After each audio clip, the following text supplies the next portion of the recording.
Le mystère, la peur, ça peut être quelque chose de délicieux.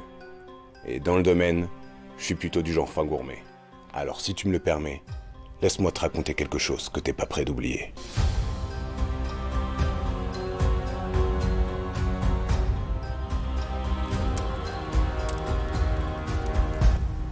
Qui à Besançon, je veux dire, à part les profs d'histoire, se souvient que la ville fut la capitale d'un des plus importants réseaux européens de soins et de charité de la fin du Moyen-Âge, bien avant l'invention de l'hôpital. Je parle de l'ordre du Saint-Esprit qui comprenait principalement des religieux. Ce lieu existe toujours, c'est le temple protestant de Besançon et ses dépendances.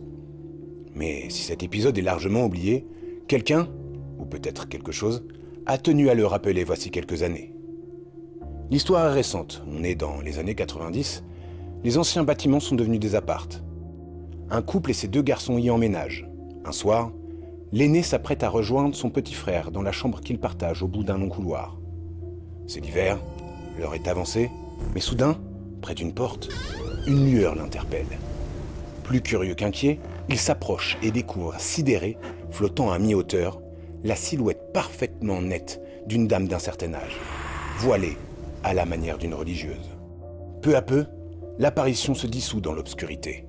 Mais le garçon, quoique bien secoué par sa rencontre, se jure de n'en parler à personne. Pourtant, la curiosité ne le lâche pas, et un jour, en promenade, il se confie à son père, à peu près certain de passer pour un clown. Que nenni, il découvre, stupéfait, que ses parents partagent également un étrange secret. Non seulement tous ont vu quelque chose, mais tous ont vu la même chose. Un spectre, vêtu comme une infirmière des temps anciens.